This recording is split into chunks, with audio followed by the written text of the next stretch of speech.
mga latay sa katawan na mula sa mga sugat ng nakaraan na hinding-hindi maghihilom gaano man kahabang panahon ang magdaan.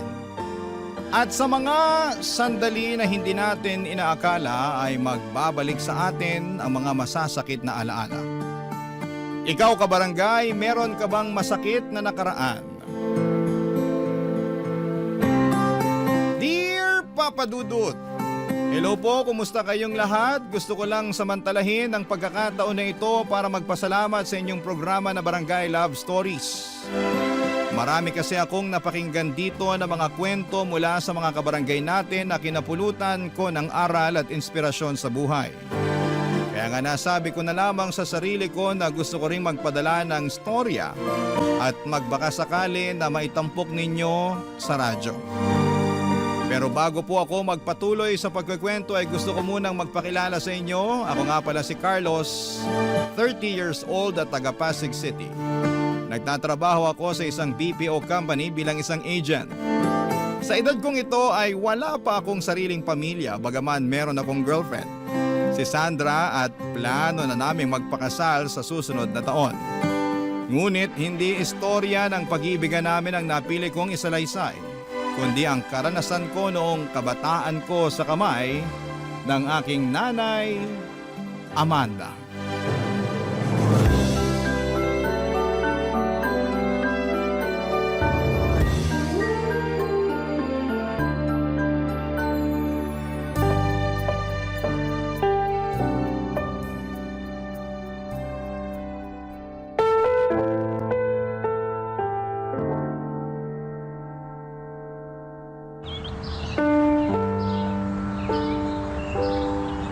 Aray ko, Nay! Aray ko, dahan-dahan lang po!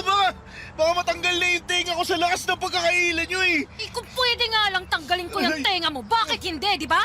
Wala ka talagang kadalada ng bata ka? Pinahihiya mo akong nanay mo eh! Ay, sorry po, Nay! Bitiwan nyo na po ako, parang awa nyo na! Ayan ang dapat sa'yo! Ayan pa! Ikaw! Aray ko! Tama na po! Tama na po, Nay! Masakit na po eh! Masakit? Kulang pa nga yan matapos mo akong ipahiya doon sa barangay gunggong ka! Mantakin mo! Kung matino ka ba namang tao eh, bakit ka magnanakaw ng kaning lamig doon sa karinderya ni Aling Odeng, ha? Sige nga! Hindi ko po matiis yung mga kapatid ko na kanina pa nag-iiyakan dahil sa gutom. At sumasagot ka pa talagang lintik ka! Bakit totoo naman po ah? Bakit kayo nananampal? Kung binibilan nyo na lang po sana kami ng pagkain, hindi kami magugutom. Hindi sana ako magnanakaw. Sige, sumagot ka pa! Ano, ha? Umanda ka sa aking bata ka, makikita mo, hinahanap mo! Diyan ka lang ha, hahanapin ko lang yung... Teka, nasa na ba yun? Dapat nandito lang yun eh. Dito ko lang yung sinabit eh. Nay, ano po yung hinahanap nyo? Nay! Ano pa ba? Eh di yung... Eto! Nakita ko na yung hinahanap ko! Ano po gagawin nyo sa sinturon, Nay? Nay, wag po! Nay! Anong wag, ha? Dapat sa'yo, tinuturuan ng leksyon para matuto! Tama na po, Nay, para awa nyo na po, masakit na po! Wala akong awa sa katulad mong matigas ang ulo, ha? Dapat sa'yo, nilalatayan ng sinturon sa katawan para magtanda, ha? Ayun pa! Ayun pa! Ayun pa! Tama na po! Tama na! Masakit na po! Tama na! Ano? Ha? Sasagot ka pa ba ng pabalang sa akin? Hindi na po, Nay! Dapat lang yan dahil makakatikim ka ng husto sa akin. Ayaw ko sa lahat yung sinusumbatan ako na para bang hindi mo na yung kausap mo, ha? Ayus-ayusin mo, Carlos. Dahil kaya kitang patayin sa palo. Nagkakaintindihan ba tayo? Sagot! Opo, Nay. Puisit na bata to. Napahiya ako. Tumigil ka na dyan! Kalalaki mong tao! Napakayakin mo!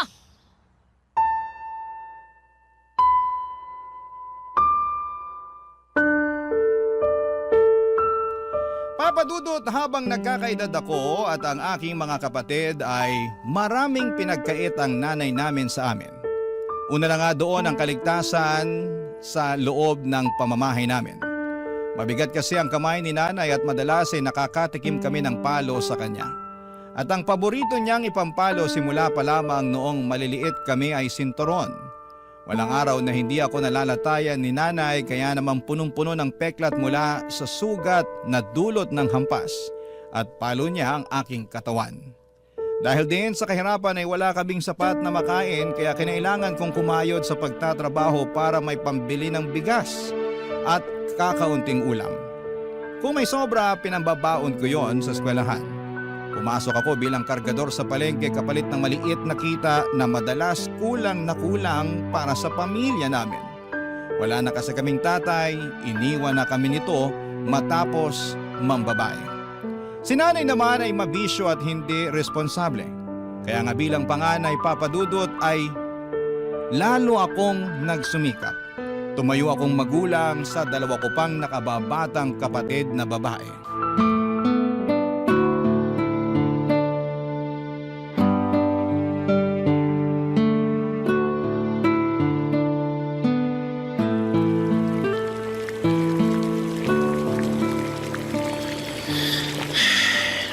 Siguradong matutuwa nito yung mga kapatid ko.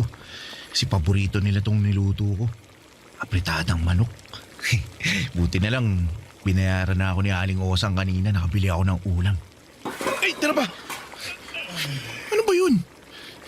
Puntahan ko na nga muna.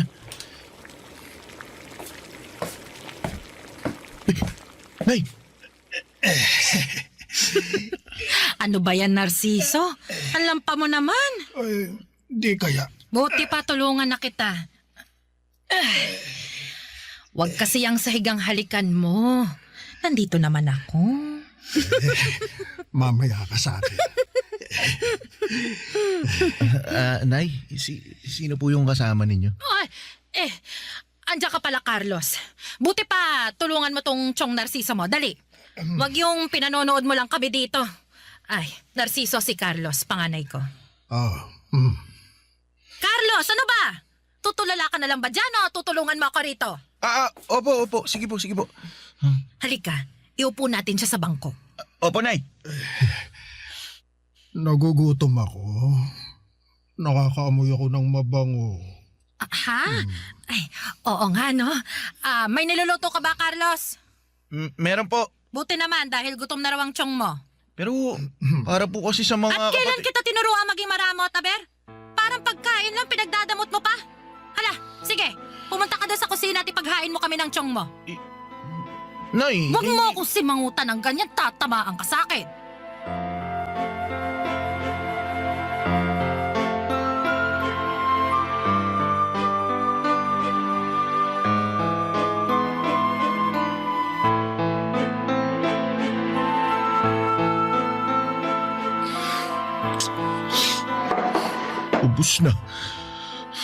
Ubus na yung ulam na niluto ko para sa mga kapatid ko. Oo eh. Sensya na. Napasarap kain ko. Di naman nasabi ng nanay mo na masarap palang magluto yung anak niya. Oo, kapag may lulutuin. Katulad ngayon. Hindi nyo man lang po ba tinirhan yung mga kapatid ko? Pati yung tinabi ko para sa kanila, kinain nyo rin eh. Aba, parang pagkain lang nanunumbat ka na. Tsaka wala pa naman dito yung mga kapatid mo Di na nila malalaman na nagluto ka. Buti pa, ibili mo na lang sila ng delata. Di naman maaarte yung mga yon. Tsaka, huwag ka nga magsasalita ng ganyan sa Chong Narciso mo. Ha? Matuto ka igalang siya dahil simula sa araw na ito, dito na siya titira sa atin. Oo, Carlos. Tama tong nanay mo. Bahay ko na rin to. Bakit po? Kasi boyfriend ko na siya. Siya na ang magiging bagong tatay ninyo.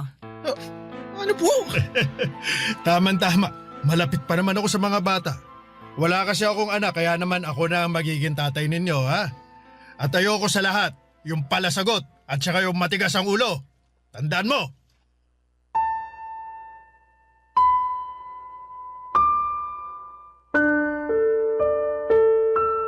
Papadudot, masama ang loob ko sa nanay namin dahil hindi niya ginagampanan ng maayos ang pagiging magulang. Na-question ko tuloy ang Diyos kung bakit sa dinami-rami ng pwedeng maging ama at ina ay sila pa ni tatay ang kinamulatan namin. Tapos ay hindi pa talaga nakontento si nanay dahil mas ginawa niyang impyerno ang buhay namin noong pinatuloy niya sa pamamahay namin si Chong Narciso. Hindi yun ang unang beses na nag-uwi ng lalaki sa bahay si nanay at pinakilala sa amin bilang bago naming tatay. Siguro ay panglima na si Chong Narciso dahil panandalian lamang ang mga nauna niyang karelasyon. Pero ito ang nagtagal at masasabi kong nagtiis sa ugali ng nanay namin na may pagkataklesa. Sa kabilang banda ay may pagkakapareho rin naman sila ng ugali at gawi. Tulad nga ng pagiging sugarol at pag-inom ng alak. Sobrang lungkot mga kapuso ng naging buhay namin. Bagay na nilalabanan ko. Barangay Love Stories. Barangay Love Stories. Papa Dudut, mataas ang pangarap ko sa buhay. Sa katunayan ay gusto kong kumuha ng medisina. Pero alam kong suntok sa buwan ang pangarap kong yon, lalo na sa estado ng pamumuhay namin. Kaya naman nakontento na lamang ako na marunong akong bumasa, sumulat, bumilang at nakakaintindi ng kaunting Ingles para hindi ko na hangarin pang makatungtong ng kolehiyo. Tuluyan ko nang pinagtuunan ng pansin ang pagtatrabaho para kumita ng pera. Nangarap ako na makapag-ipon para makabukod na, Papa Dudut. Gustong-gusto ko na kasing umalis sa bahay namin dahil pakiramdam ko pag nanatili pa ako ng matagal doon ay masisiraan ako ng ulo. Mapagtiis akong tao. Pero hindi ko na alam kung kakayanin ko pa bang makisama sa nanay at tatay-tatayan ko. Lalo na at mukhang hindi uso sa kanila ang pagbabagong buhay. Kaya naman nagsikap ako at nagdoble kayod sa pagtatrabaho upang makapag-ipon ng pangrenta ko sa apartment. At nagawa ko naman makalipas ang ilang buwan na pagtitiis at pagtitipid, Papa Dudut.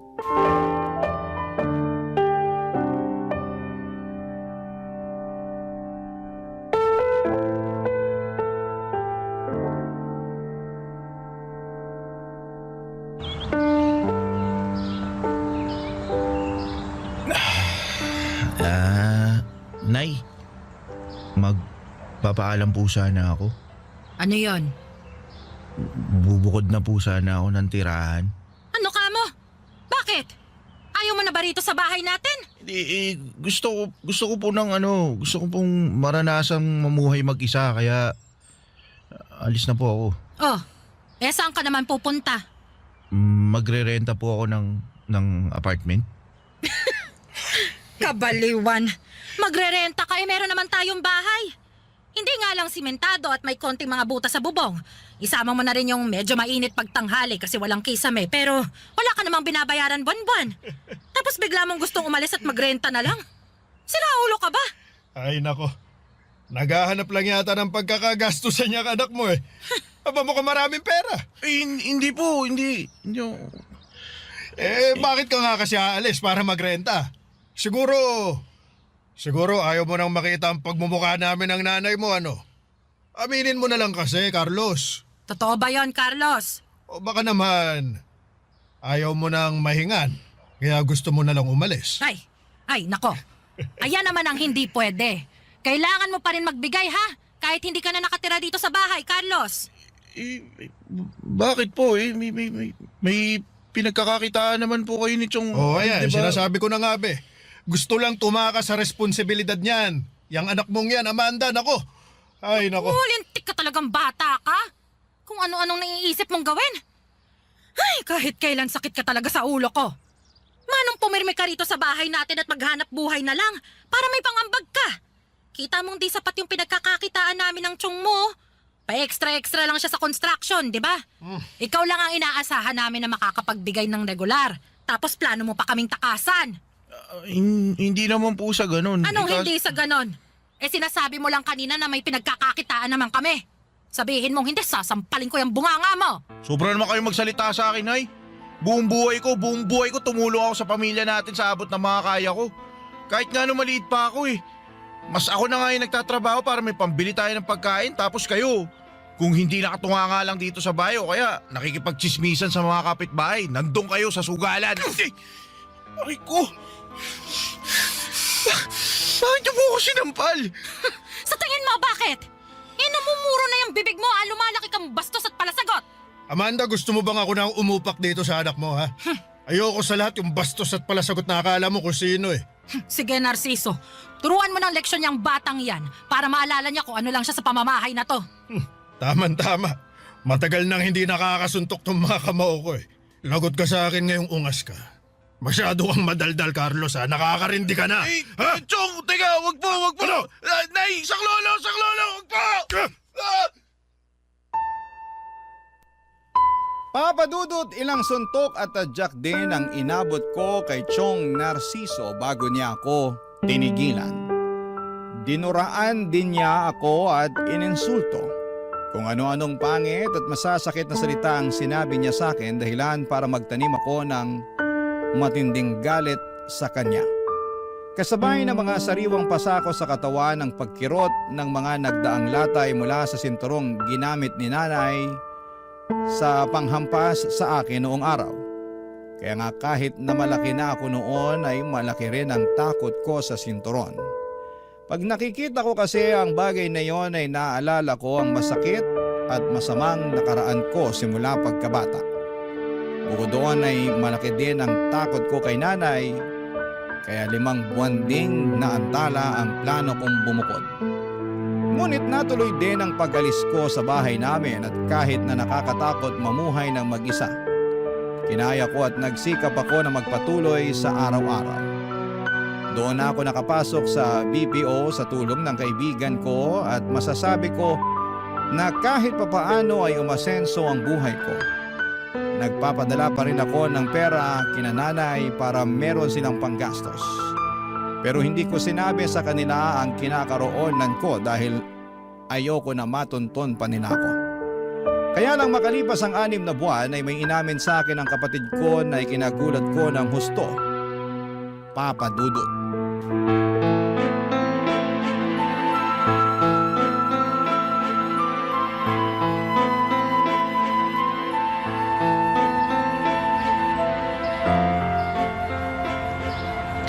Nasaan na yung Narciso na yun? Ilabas niyo yung tao yun, Nay! Asa na? Ano? Ano bang? Ha? Magulos dili ka nga, Carlos! Bakit ka ba nagwawala? Tinanong niyo pa talaga kung bakit? Sa bagay, wala kayong alam o baka naman alam ninyo kung bakit pero wala lang kayong pakialam. Ano ba kasi yon? Asa na yung lalaking yun? Ilabas niyo siya, Nay! Wala rito si Narciso. Umalis siya. Ilang araw na rin. Hindi pa siya umuuwi. Ewan ko nga kung bakit eh. Ano bang kailangan mo sa kanya, ha? Bakit mo siya hinahanap?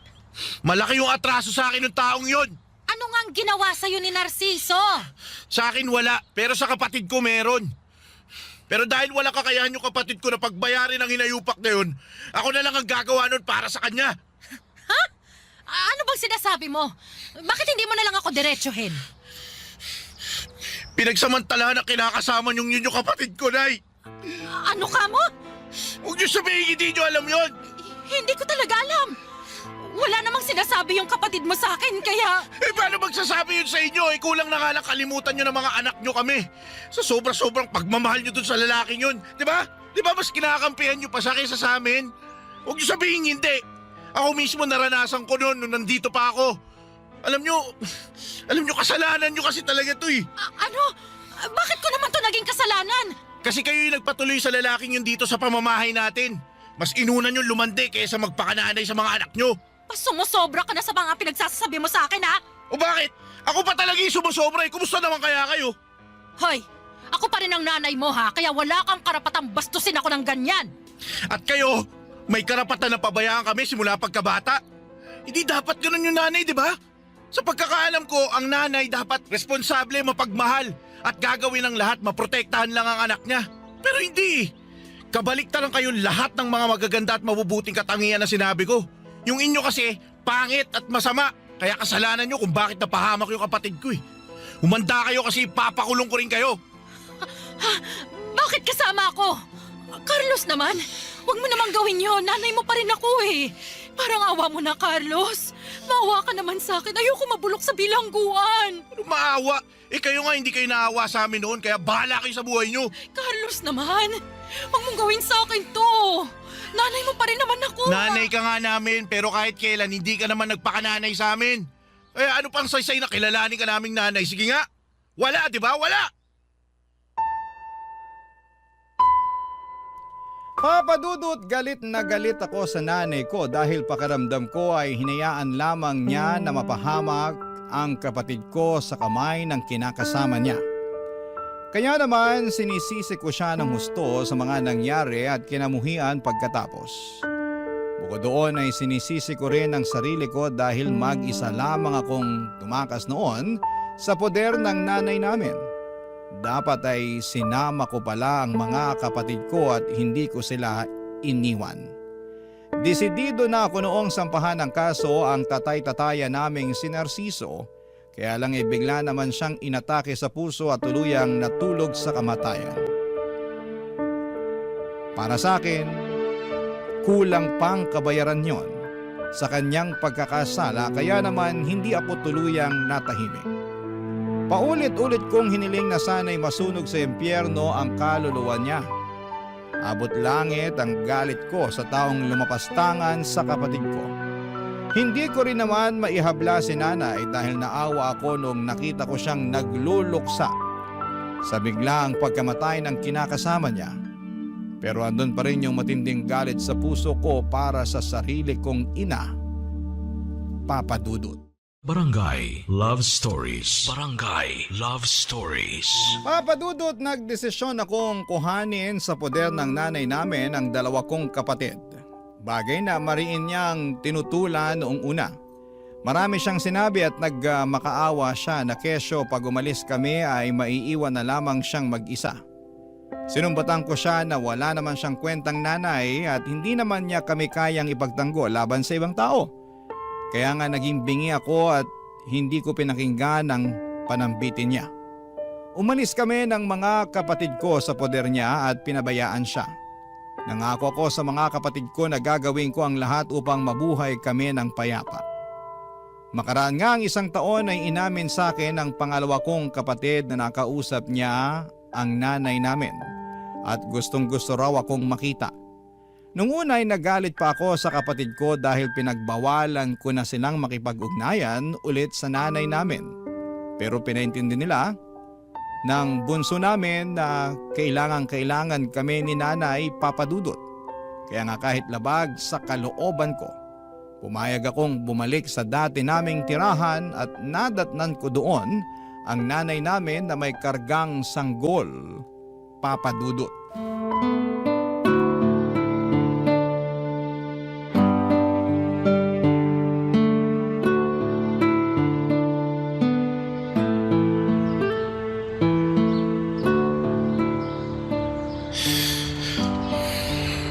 Nay, Carlos? Carlos, anak! Buti naman umuwi ka. Ang tagal ko nang hinintay ang pagbabalik mo, nak. Buti naman. Buti naman. hindi po ako umuwi. Sa totoo lang, labag sa loob ko na bumalik pa dito sa bahay natin eh. Wala naman po kasing magandang alaala sa lugar na to kundi yung pagmamalupit at pang-iinsulto nyo sa akin. Masaya na po kami ng mga kapatid ko na mabuhay ng malayo sa inyo. Alam ko. At tama naman talagang ginawa ninyo. Yung iwan ako kasi hindi ako naging mabuting ina sa inyo. Yung totoo, simula nung umalis kayo ng mga kapatid mo napagtanto ko ang mga pagkukulang ko. At walang araw at gabi na hindi ako umiiyak at nagsisisi sa mga kasalanan ko sa inyo, anak. Lagi kong dasal sa may kapal na sana isang araw umuwi kayo rito sa bahay natin. Dahil hindi ko naman alam kung saan ko kayo pupuntahan. Hindi ko naman alam kung saan kayo hahanapin dahil tuluyan na kayong lumayo sa akin. Pero hindi pa rin ako nawalan ng pag-asa. Umasa ako na magkikita pa rin tayo, na makikita ko pa rin kayo. Kaya nga, araw-araw kong inaabangan ng mga kapatid mo sa eskwelahan nila. Gusto ko kasi sana kayong makausap, anak. Gusto ko kayong makita. Para saan pa? Di ba, pinabayaan nyo na kami? Noon pa man parang ayaw nyo na sa amin kasi pabigat lang kami sa inyo eh. Tapos ngayon na umalis kami, nagpakalayo-layo. Saka nyo kami biglang gusto makita, mahanap. Para humingi ng kapatawaran. Ay, wala na ring saysay. Wala na, Nay. Alam ko naman yun pero gusto ko pa rin subukan. At saka nakakahiyaman pero nangangailangan din kasi ako ng tulong eh. Wala naman akong malapitan. Wala akong mahingan. Galit na sa akin yung mga kapitbahay natin, anak eh. Tapos, wala naman tayong kamag-anak dito sa malapit. Eh kung ako lang naman kaya ko namang tiisin eh.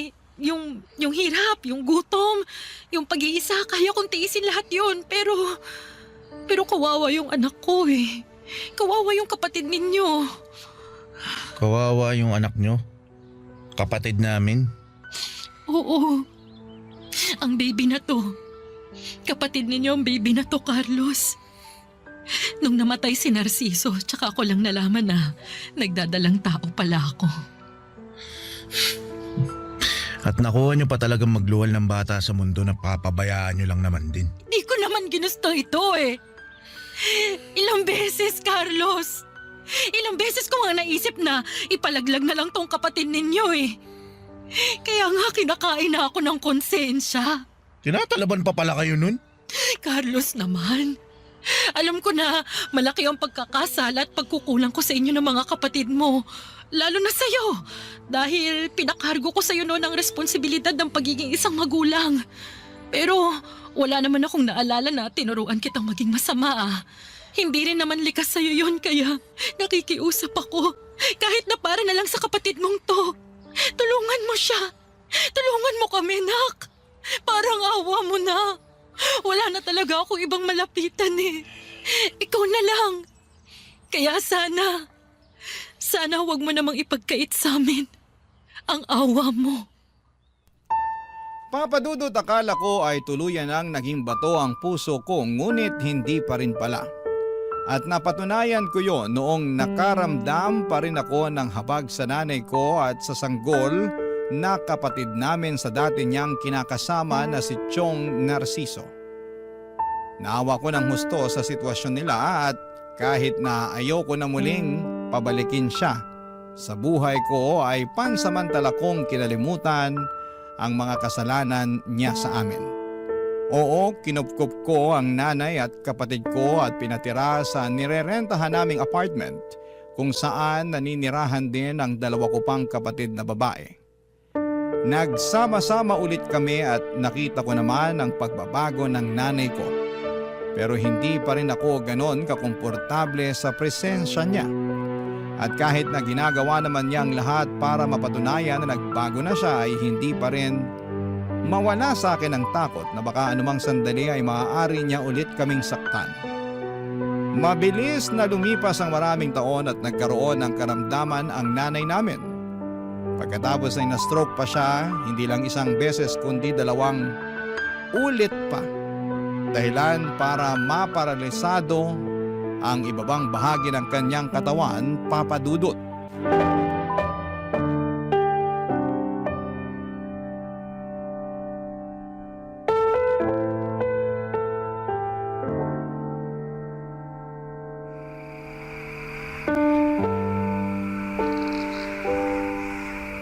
May masakit po ba sa inyo, Nay? Meron. Pero hindi katawan ko. Kung tutuusin wala na nga akong maramdaman sa katawan ko. Hindi ko na maigalaw. Hindi ko na mailakad. Baldado na ako, anak. Po kayo mag-alala kasi naghahanap naman ako ng pwedeng mag-therapy sa inyo eh. Yung home base para hindi na kayo mahirapan. May kaibigan ako na na-stroke din yung nanay niya pero pagkatapos naman ng mga gamutan tsaka ng therapy, nakalakad naman ulit. Pero gagastos ka pa eh. Ayoko naman nun. Nahihiya na nga ako sa'yo, anak. Pakiramdam ko, hindi ako karapat-dapat sa mga kabutihan mo kasi naging masama akong nanay sa'yo nung araw. Nakaraan na po yun, Nay. Tsaka sa ilang taon naman nating pagsasama rito sa bago nating tirahan sinubukan naman ninyong bumawi. Sinubukan yung maging mabuting nanay sa akin, sa mga kapatid ko. Kahit na nung una, naiilang ako tsaka hindi ako sanay. Pero unti-unti naman nakumbinsin niyo ako na tuluyan ko na nga kayong mapagbagong buhay. Ewan ko ba naman sa akin? Kung bakit huli ko pa napagtanto lahat-lahat yun. Kung kailan nasaktan na kayo ng husto ng ibang tao at ng mismong mga kamay ko. Sa tuwing nakikita ko yung mga peklat ninyo sa katawan, dulot ng mga latay ng sinturo na hinahampas ko sa inyo nung araw natutulog ang puso ko. Hinayaan ko kayo na mapahamak at abusuhin ng ibang tao dahil naging mahina at makasarili ako. Araw-araw, Carlos. Araw-araw, inihingi ko ng tawad sa Diyos ang mga kasalanan ko sa inyo. At ngayon na may sakit na ako, pakiramdam ko, ito na yun. Ano pong ibig niyong sabihin? Ito na yung kabayaran ko sa mga kasalanan ko sa inyo. Ang tuluyan ng mawala sa mundong ito.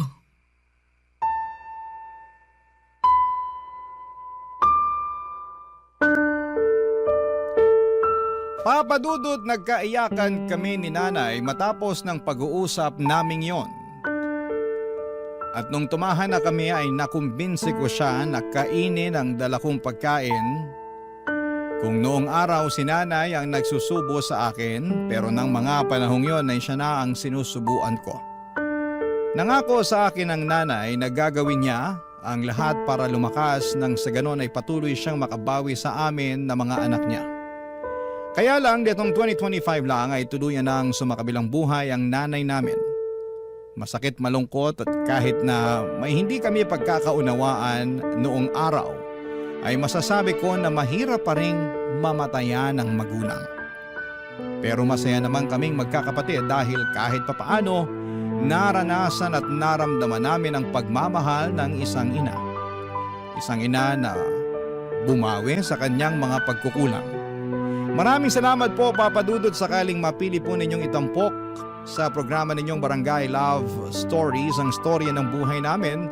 Nawa ay kinapulutan po ito ng aral at inspirasyon ng mga kabarangay natin, lalong-lalo na po ang mga magulang. Hiling ko lang na tratuhin ninyo ng tama, mahinahon at may pagmamahal ang inyong mga anak. Gawin ninyong ligtas ang tahanang kalalakhan nila dahil yon ang magsisilbi nilang pahinga pag binalikan nila ang mga ala-ala ng nakaraan sa tuwing nakakaramdam sila ng kapaguran sa buhay na ito. God bless and more power po sa inyong istasyon. Ang inyong forever kapuso at kabarangay, Carlos. Uy, kabarangay! Agree ka ba sa ending ng ating Barangay Love Stories na ito? I-share mo na ang feelings mo sa ating comment section. Ang mga kwento ng pag-ibig, kwento ng buhay, at kwento ng pag-asa dito sa Barangay Love Stories. Love Stories. Pag mahal natin ang isang tao ay hindi tayo gagawa ng isang bagay na makasasakit sa kanila. Aalagaan natin sila at gagawin natin ang lahat upang tuparin ang ating mga pinangako. Ikaw, kabarangay, paano mo na ipapakita ang pagmamahal mo sa iyong karelasyon? Dear Papa Dudut, may mga pag-ibig talaga sa buhay ng tao na dumarating sa isang pambihirang pagkakataon. Yun bang hindi natin hinahanap o inaasahan, ngunit gumagawa ang kapalaran ng paraan upang ating matagpuan. Yan ang eksaktong karanasan ko sa buhay nang makilala ko si Nico. At yun din ang rason kaya ako napasulat sa inyong programa na Barangay Love Stories. Pero bago po ako magpatuloy sa paglalahad ng aking istorya, ay magpapakilala muna ako sa mga kabarangay po natin. Ako nga pala si Mariela, 34 years old at taga Quezon City. Nagtatrabaho ako bilang branch personnel sa isang kilalang pawn shop at matagal na akong nangangarap na makapagpadala ng sulat sa inyong istasyon. Magsisimula ang lahat 3 years ago kung kailan ay okay na ako. Ready na akong tumandang dalaga at ang mantra ko sa buhay ay hindi ko kailangan ng lalaki.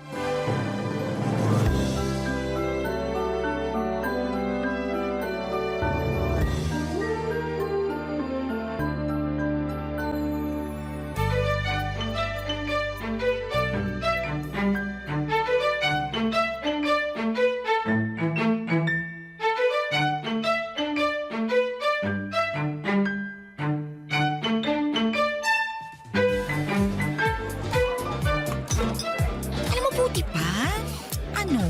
Ano? Umalis ka. Saan naman ako pupunta gago nitong... Gaga ka rin pero dun sa sa dance floor. Sige na, sumayaw ka. Go, go, go. Igalaw mo yung katawan mo. Para mawala ang pagiging tensyonado. Enjoy the night. Ubusin ko lang tong iniinom ko tapos sunod ako sa'yo. Ha? Uy, sure ka? Mamaya, umiskapo ka na lang dyan bigla kasi tinatawagan ka na ng jowa mo para mag-check-in. Oy, shut up. Huwag ka na maraming ebas dyan. Sige na, sayaw na. Go, girl. Enjoy the music. Alam ko kanina mo pa bet na bet magwala sa dance floor. Sige na nga, ito na, ayan. Uy, sumunod ka, ha? Kung hindi, lagot ka sa akin. Oo, susunod ako. Sige na, go na. Bye. Okay. Teka, okay na siguro tong pwesto ko, no? Sakto, ang ganda ng music. Nakakaganda sa bayan. Ay! Naku, pasensya ka na, miss. Halika, tulungan na kitang tumayo. Akin na yung kamay mo, alalayan na kita. Salamat. Nasaktan ka ba? Hindi naman, pero nagulat lang ako. Pasensya na ulit ha, matao kasi kaya hindi kita napansin. By the way, ako nga pala si Nico. Ikaw, anong pangalan mo? Ha? Ay, sabi ko, anong pangalan mo? Ako nga pala si Nico. Ako nga pala yung future girlfriend mo. Ano? I mean, Mariela. Mariela ang pangalan ko. Nice to meet you, Mariela.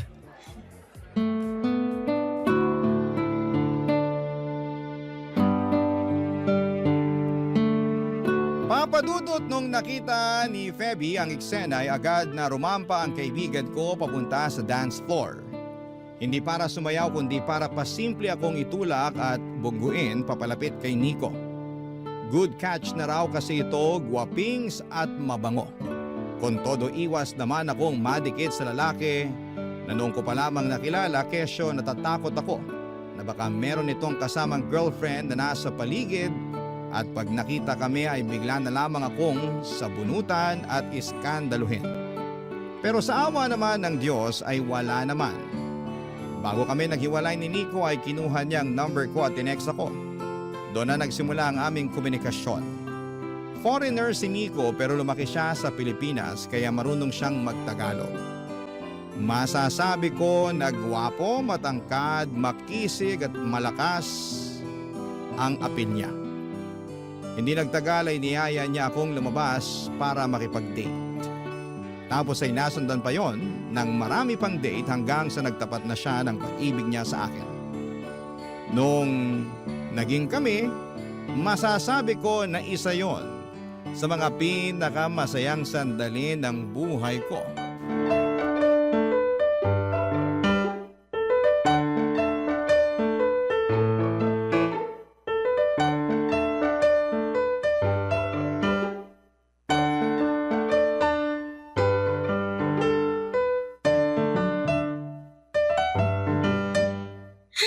Sarap ng ganito, no?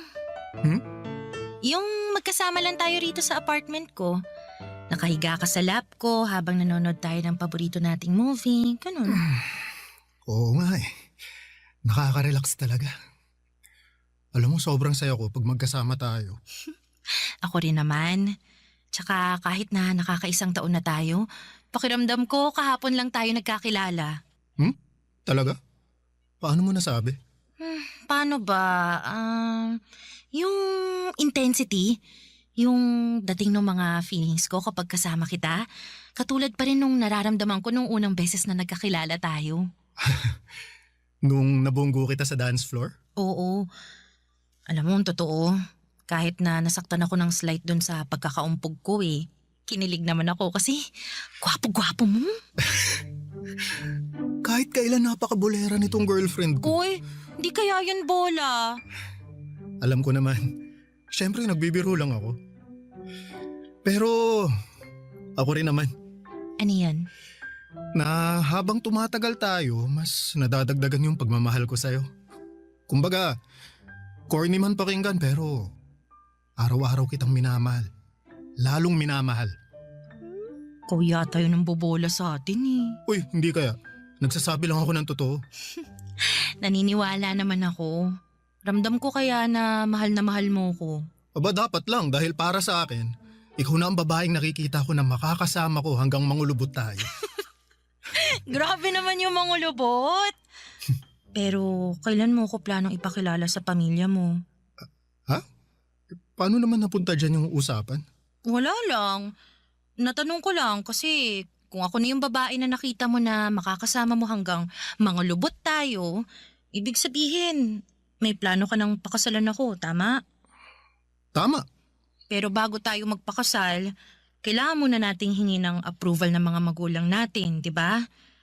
Okay ka na sa pamilya ko, approve ka na kina mama at papa, pati sa mga kapatid ko. O, sama mo na yung mga alaga naming aso at pusa, di ba? Pero ako ba? Tingin mo, approve kaya ako sa parents mo? Tingin ko naman, oo. Kahit na pinay ako? Ah, Pero baka magbago pang mga isip nila pag nakilala nila ako. Kaya sana ipakilala mo na ako sa kanila. Paano naman may panahon pa sila para magustuhan ako? plano ko naman talaga yun, babe. Pero dumidiskarte pa ako Naniniwala naman ako na magugustuhan ka nila. Na ikaw ang makakapagpabago ng puso na nakatali na sa tradisyon namin. Pero babe, kailan nga? Kailan mo ko plano ipakilala sa kanila? Ayokong mangako pero gagawin ko ng paraan. Babe, may tiwala ka naman sa akin, di ba? Oo naman, meron. Siyempre, boyfriend kita. Yun, kaunting tiis na lang muna, babe. Makakatsyempo rin ako, okay? Ang mahalaga, magkasama tayo ngayon.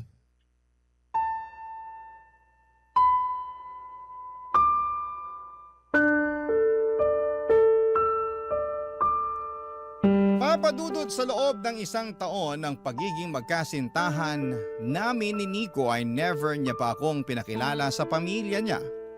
At ang katuwiran nga niya ay hindi pabor ang mga ito na magkaroon siya ng karelasyon na isang Pinay. Sa totoo lang ay nasaktan ako nung nalaman ko ang bagay na yon. At aaminin kong nagdalawang isip pa ako kung ipagpapatuloy ko ang pakikipagrelasyon kay Nico gayong komplikado pala ang kanyang estado. Pero nanaig pa rin ang puso ko laban sa aking isipan nang papasukin ko na sa aking buhay si Nico o Papadudot. Ramdam ko naman na mahal niya ako at sincero siya sa kanyang intensyon na ipaglaban sa kanyang pamilya ang aming pag-iibigan.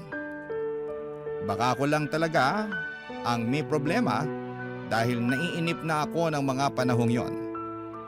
Kaya nga agad-agad kong sinaway ang sarili ko at pinakalma. Nagtiwala ako sa sinabi ni Nico na gagawa niya ng paraan at mamadaliin upang maging legal na kami sa kanyang pamilya. Barangay Love Stories. Barangay Love Stories. Papadudot masaya naman ang aming relasyon ni Nico. Malaga siya na klase ng boyfriend. Malambing, kuwela at maginoo. Hindi naman sa pagkukumpara pero ibang-iba talaga siya sa mga naging ex kong Pinoy. Mabait at magalang din siya sa parents ko at kasundo ng mga kapatid kong lalaki lalo na sa usapang mobile games. Pakiramdam ko ay wala na talagang makapaghihiwalay sa amin. At ako na ang pinaka maswerteng babae sa balat ng lupa nang dumating si Nico sa buhay ko. Kaya nga nangako ako sa aking sarili na alagaan ko ang relasyon namin sa abot ng makakaya ko at inuunawa ko ang pagkakaiba ng pamilya ko sa pamilyang kinalakhan ni Nico. Umaasa ako na balang araw ay makikilala ko rin ang mga magulang at kapatid niya dahil mahalaga sa akin ang bagay na yon. Gusto ko na kagaya ng pamilya ko ay matanggap din ako ng pamilya ni Nico. Mabilis na lumipas ang 2 taon ng aming relasyon at hindi pa rin natupad ang pangako ni Nico na ipapakilala niya ako sa kanyang pamilya, Papa Dudut.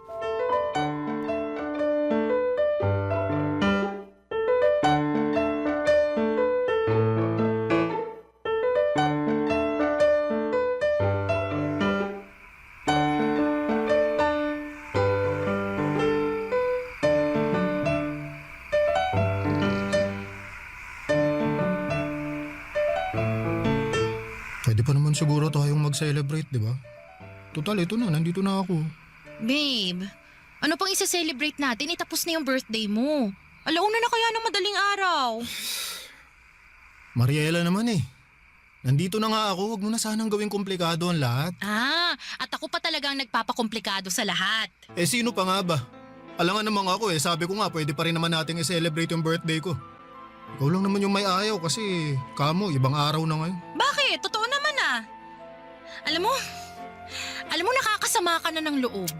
Bakit na naman? Ano bang ginawa ko? Nagtanong ka pa talaga kasalanan mo kung bakit tayo nag-aaway ngayon. Sana sinama mo na lang ako dun sa birthday party mo sa bahay ninyo para hindi ko na kailangan gawin pa lahat ng paghahanda na to sa birthday mo. Masasayang din naman pala. Sinusumbatan mo ba ako sa mga ginawa mo? Hindi! Oo! Basta! Kasalanan mo! Ay, nasasabi mo lang yan kasi emosyonal ka ngayon. Meron naman akong dahilan para maging emosyonal, di ba? Buti sana kung isang beses lang nangyari to. Yung kada sasapit ang birthday mo may iwan ako sa apartment dahil hindi ako pwedeng sumama sa inyo kesyo hindi pa nga kasi tayo legal sa mga magulang mo. Eh anong gusto mong gawin ko, ha? Isama ka kahit bawal? Sabi mo gagawan mo ng paraan. Gagawan mo ng paraan para makilala na ako ng parents mo. Oh, ano nangyari doon sa pangako mong yon, ha? Ginagawan ko naman ng paraan ah. Di pa lang ako makatsyempo. Masyado ka namang atat. Sige, atat na kung atat. Pero bakit? Masisisi mo ba ako? Pakiramdam ko kasi kulang ako Na out of place ako kasi ikaw lang ang nakakaalam tungkol sa akin. Nico, ang tagal na natin. 2 taon na tayo pero ni isa sa pamilya mo hindi pa ako nakikilala. Ano? May plano ka ba talagang sabihin na may girlfriend ka? O gusto mo na lang na maghiwalay tayo para wala ka ng obligasyon na ipakilala ako? Ano? Mamili ka? Ganun. Sige. Ayan. Anong gagawin ko dyan sa cellphone mo? Yan, tawagan mo parents ko, dali. Magpakilala ka. Ipakilala mo yung sarili mo. Sabihin mo girlfriend kita, dalian mo. Yan naman ang gusto mo, di ba? Hindi ka kasi makaintindi. Sinabi ko na sa'yo natutol sila sa relasyon natin. Natsetsempo pa ako para ipakilala ka. Pero nagmamadali ka kaya ikaw na, sige dali, magpakilala ka. Pakilala mo yung sarili mo. Tingnan natin kung hindi nila tayo paghiwalayin.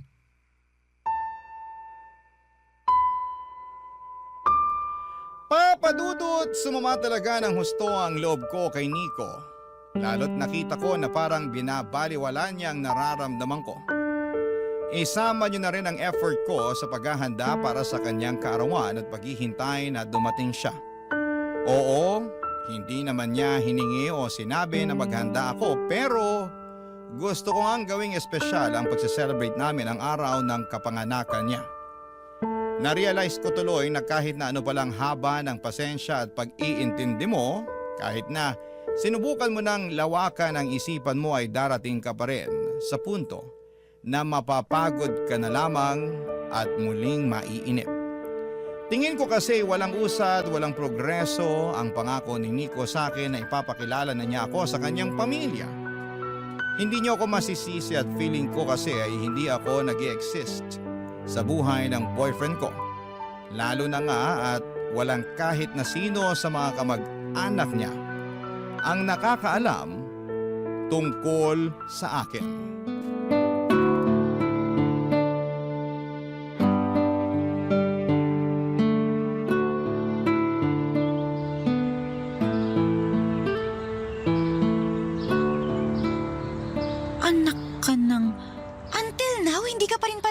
ipakilala sa pamilya niya?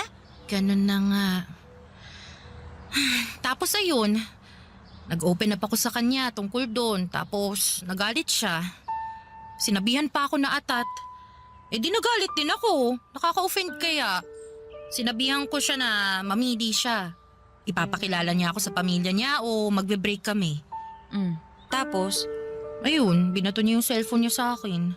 Tawagan ko raw yung parents niya at ipakilala ko yung sarili ko. Sira ulo pala yan eh. Pero ano, ginawa mo ba? Siyempre hindi. Natatakot kasi ako dun sa sinabi niya na paghihiwalayan daw kami ng parents niya. Alam ko naman daw na di sila pabor sa relasyon namin. Na tumitsyempo lang siya para maipakilala ako. Pero nagmamadali raw ako masyado. Girl, 2 taon na kaya kayo, kaya may karapatan ka ng magmadali. Yun na nga. At saka, Tsaka ano pa? May iba pa? Sige na, ibira mo na, sabihin mo na ano ba yan? hindi lang naman yun yung issue ko sa kanya eh. Marami pa, katulad na lang nung na hindi niya ako pinapost sa social media niya. Sa kahit anong social media account niya, wala. Ay hala. Girl, iba na yan. Ang katwiran niya raw, di lang daw siya pala post, pero nung stino ko yung account niya, nakita ko doon na may album pa nga siya sa mga naging ex-girlfriend niya eh. Tapos, alam mo yun, yung kada birthday nila, may pa-edit pa siya na long message, pero yung sa akin, ni simpleng happy birthday na caption, wala talaga. Hindi kaya sadya yan ng Nico na yan ha? Kasi ayaw niyang malaman ng mga friend niya sa social media na may girlfriend siya. In short, tinatago ka niya. Hindi naman siguro gagawin yun ni Nico. Gaga! Anong hindi? Halatang halata naman sa galawan niya. Naku, alam mo kung ako sa'yo, maalarma na ako. Abnormal na yan, hindi ganyan ang boyfriend. Girl, magduda ka na. Baka may tinatagong baho yung jowa mo. Di ba masyado siyang masikreto? Hindi ko tuloy maiwasang magduda dyan. Papadudot, ayaw ko na sanang i-entertain sa isipan ko ang mga pinagsasasabi ni Feby tungkol sa galawan ni Nico. Pero masama ba akong girlfriend kung hindi ko mapigilan? Naiiyak na lamang talaga ako habang pinakikinggan ang pang-real talk ng kaibigan ko. Ang sakit-sakit sakaling totoo lahat ng mga sinasabi niya. Hindi pa ako handang maging single noon dahil sobrang mahal ko po si Nico Papadudot. Kaya para hindi ako mabaliw ay sinantabi ko na lamang ang mga posibilidad na ganito na ganyan si Nico. Kaya kahit 2 taon na kami ay hindi pa rin niya ako nagawang ipakilala sa pamilya o mga kaibigan niya. Pinagpatuloy pa rin namin ni Nico ang aming relasyon. Nakontento ako sa kung ano na lamang ang kaya niyang ibigay at pinigilan ko ang aking sarili na maghanap pa ng hihigit pa doon, Papadudot. Barangay Love Stories. Barangay Love Stories. Papadudot, nung sumapit ang 3 taon namin sa aming relasyon ay umasa akong magbabago ang takbo ng lahat. Yung banguusad kahit papaano. Hindi na rin kasi bata ang aming relasyon para hindi mag-level up. Hindi naman ako umaasa ng bonggang-bonggang may magaganap. Ang gusto ko lang ay katulad pa rin ng matagal ko nang gusto 2 years ago. At yun ang mapakilala ako ni Nico sa kanyang pamilya. Kaya lang parang hindi na yata mangyayari yon dahil napansin ko na lamang na tumigil na si Nico na mag-effort na mangyari ang mga bagay na yon. Hindi na kasi niya nababanggit kapag tinatanong ko siya. Iniiba rin niya ang usapan. Tapos nararamdaman ko na lang na hindi na siya ganong kalambing. Para bang may nagbago sa kanya na hindi ko mawarian ng mga panahong yon. Aminin ko sa inyo, Papadudot, na natakot po ako. Baka yun na kasi yung tinatawag nilang 3-year itch sa isang relasyon kung saan ay sumasapit yung pagkabagot, yung walang pag-usad, at nagsisilabasan ng iba't ibang problema ninyo sa isa't isa. Dahil tapos na ang honeymoon phase ng inyong pakikipagrelasyon.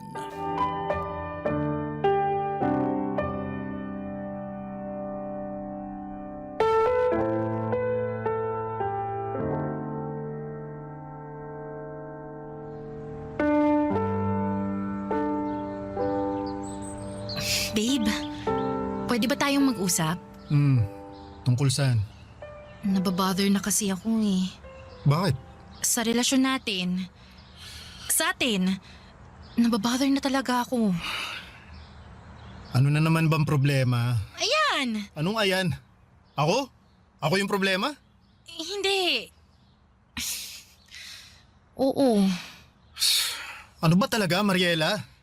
Hindi ka naman dating ganyan eh. Yung madaling uminit ang ulo. Pero ngayon parang kahit ano na lang ang gawin ko. Kahit ano na lang yung sabihin ko nakaangil ka na kagad sa akin. Inis na inis ka na kagad sa akin. Anong magagawa ko kung kada may gagawin ka, kada may sasabihin ka, nakakainis talaga eh. Saka hindi mo man lang ba naisip yung kagaganyan mo? Kasasalita mo ng kung ano-ano na kesyo bothered ka, may nararamdaman ka. Ultimo kalit-liit ang bagay, may sinasabi ka, sana naisip mo na nakakainis na. Masyado mo na lang binibigyan ng pansin ang lahat ng bagay. Lahat na lang binibig deal mo. Hindi naman ako magkakaganito kung wala naman ako nararamdamang mali, di ba? Nico, hindi ako manhid. Alam ko may nagbago na. Sa atin, sa relasyon natin. Nico, malayong-malayo na tayo sa dating tayo eh. Ewan ko ba kung kailan nag-umpisa to, basta napansin ko na lang, kaya nga kinakausap kita ngayon. Gusto kong malaman kung mahal mo pa ba ako. Kung ano pa bang plano mo sa relasyon natin. Kasi kung tatanungin mo ako kung mahal kita. Oo pa rin ang sagot ko. Sorry, pero nagsinungaling ako. Ha? Nagsinungaling ako sa'yo nung sinabi ko na ikaw na yung babaeng nakikita ko na makakasama ko sa pagtanda. Kasi mukhang hindi na mangyayari yun. Hindi ko na matutupad yung pangako ko sa'yo na pakakasalan ka dahil kailangan na nating maghiwalay. Ha? Ano bang pinagsasasabi mo? Mabigat sa akin na gawin ang bagay na to pero wala akong magawa. Naiipit ako sa sitwasyon na wala akong kawala eh. Nico, alam mo hindi ito yung panahon para bigyan mo ako ng bugtong. Bakit hindi mo na lang ako diretsuhin, ha? Bakit ka bigla makikipaghiwalay? Mariela, pinagkasundo ako ng pamilya ko sa ibang babae. Ano? At kailangan kong magpakasal kasi kahilingan yun ng mama ko na may sakit sa puso. Gusto niya na bago siya mawala, makita niya akong kinakasal. At pumayag ka naman. Wala nga akong magawa at wala rin akong kawala, di ba? Tradisyon na yan ng pamilya ko. Ayoko namang biguin ng mama ko. Ayoko na hanggang hukay madismaya siya sa akin. Ayokong isumpa niya ako kasi sinuway ko yung utos niya kaya pasensya ka na, Mariela. Papadudot, sobrang sama ng loob ko nang sabihin sa akin ni Nico ang bagay na yon. Pinaasa lamang niya ako at sinayang ang oras ko. Buong akala ko ay siya na talaga ang lalaking makakasama kong tumanda, ngunit bigla na lamang naglaho na parang bula sa kawalan ng pangako niyang yon. Ang sakit-sakit din na malamang ikakasal na siya sa iba at hindi po sa akin. Wala na ako nagawa kundi ang umiyak na parang wala ng bukas nang makipaghiwalay sa akin si Nico. Para akong masisiraan ng ulo ng mga panahong yon. Nung iwan ako sa bahay ng ex ko na walang lingon-lingon ay halos hindi ko kayanin. Kaya agad kong tinawagan si Feby para damayan ako. To the rescue naman ang kaibigan ko at agad akong pinuntahan sa apartment para samahang humaguluhol at magalit sa dati kong kasintahan. Isang linggo ang mabilis na lumipas at hindi pa rin ako okay. 3 araw din akong nag-leave sa trabaho para magmukmok. Pero dahil hindi naman ako mayaman, kinailangan ko nang pumasok para kumayod. Buti na lamang at nandyan si Feby, lagi niya akong nililibang at dinedistract para hindi ko maisip na broken-hearted ako. Tuwing weekend ay nakaugalian na naming gumala at sumubok ng mga bagong restaurant sa QC at isang araw ay nakita ko na lang si Nico na papalabas sa isang motel. May kasama po siyang babae na mukhang walker ayon sa kaibigan ko. Tapos ay ganoon na lamang ang gulat namin nang makita naming nakipaghalikan pa si Nico sa naturang babae bago niya ito pinasakay ng tricycle.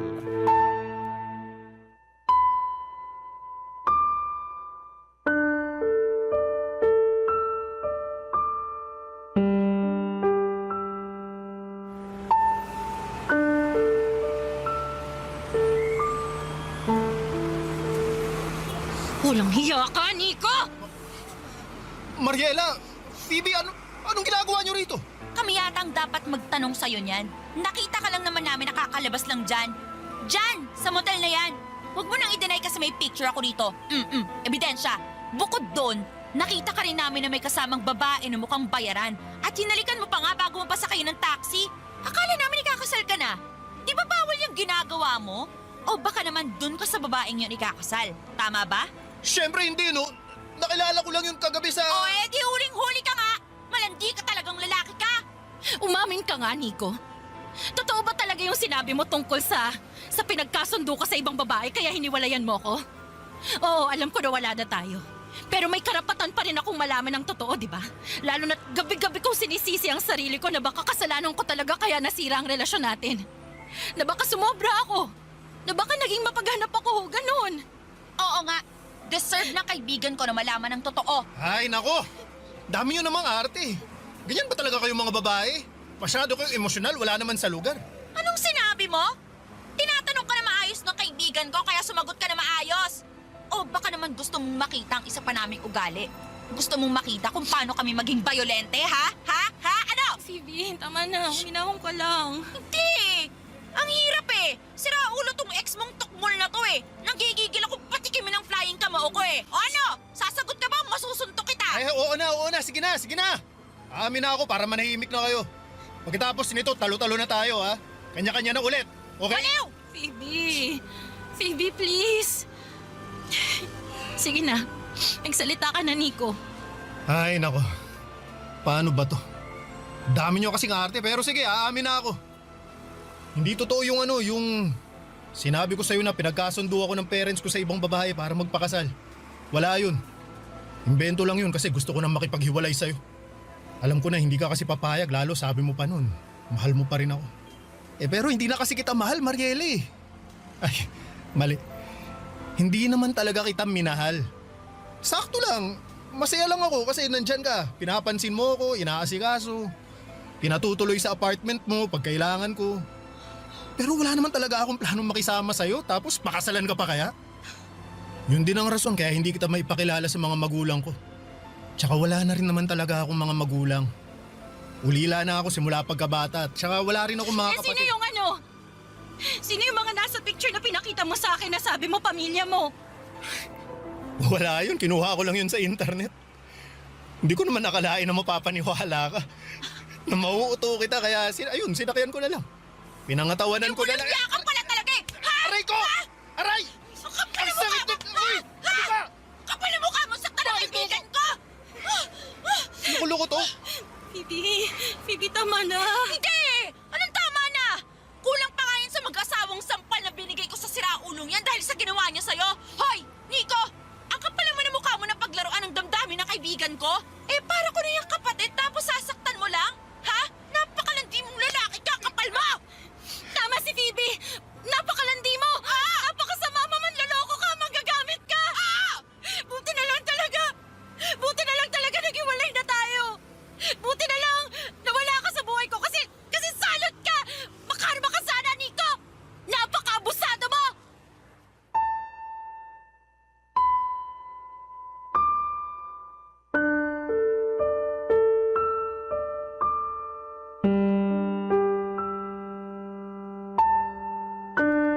Papadudot, isa lang ang masasabi ko, ang kapal na mukha ni Nico na paikutin ako. Napaniwalain ako sa drama niya at bilugin ang ulo ko. Ako naman ay masyadong naniwala at naging utu-uto kaya nahulog ako sa patibong niya. Nakakapagsisi na nagsayang lamang ako ng 3 taon kasama ang huwad na katulad niya pero pinagpapasa Diyos ko na lamang ang karma na pupwedeng ihatol sa kanya, papadudot. Sa kasalukuyan ay nagmo-move on pa rin ako. Masasabi ko na marami akong aral na natutunan sa karanasan kong ito. May mga araw na nakakausad ako pero may mga gabi rin na bumabalik pa rin sa umpisa ang lahat. Gano'n naman ang paghilom, hindi ba? Hindi diretsong daan, lubak-lubak. Maraming liko at kung minsan ay nakakaligaw. Pero naniniwala ako na makakausad ako at magiging maayos din ang lahat. Hanggang dito na lamang po ang sulat ko, Papa Dudut. Maraming salamat sakaling mapili po ninyong i-area ang istorya ko sa Barangay Love Stories. God bless and more power sa inyong istasyon. Ang inyong forever kapuso at ka-barangay, Mariela. O ikaw, kabarangay, kumukulo rin ba dugo mo? Pwede kang mag-iwan ng comment sa ating comment section.